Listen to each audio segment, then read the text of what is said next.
Drama keluarga itu berkisar tentang kehidupan sebuah keluarga yang kelihatan sempurna di luar, namun penuh dengan rahsia dan konflik di dalamnya. Drama ini memfokuskan kepada kehidupan Iman, Rosham Noor, dan Empaka, Umi Aida, yang merupakan pasangan suami isteri yang dihormati dalam masyarakat.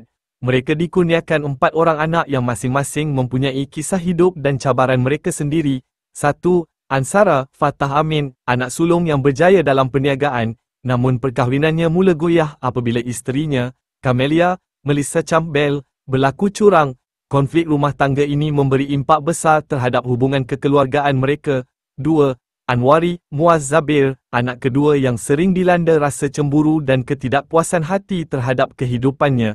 Dia juga menjauhkan diri dari keluarga, menambah kerumitan dalam perhubungan kekeluargaan, serta tidak menghargai pengorbanan isterinya, Husna, Izara Aisyah. 3. Damiah, Puteri Balkis, anak perempuan yang lebih cenderung kepada mencari kebebasan tetapi terperangkap dalam masalah peribadi yang lebih gelap. Damiah mempunyai trauma silam yang menghantuinya, dan kisah hidupnya memberi kesan besar kepada keluarga. 4. Dini, Duera Miltilda, anak bongsu yang menghidap autisme.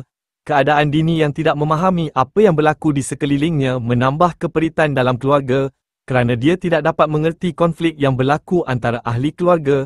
Dalam cerita ini, setiap ahli keluarga menghadapi cabaran peribadi mereka sendiri yang mempengaruhi hubungan mereka antara satu sama lain. Drama ini menyentuh tema-tema sensitif seperti pergolakan rumah tangga, masalah psikologi, dan kesukaran menghadapi kecelaruan dalam keluarga. Dengan konflik yang mendalam dan isu-isu kekeluargaan yang realistik, keluarga itu menawarkan tontonan yang penuh emosi dan memberi pengajaran tentang nilai-nilai kekeluargaan dan memahami perasaan setiap individu dalam sesebuah keluarga.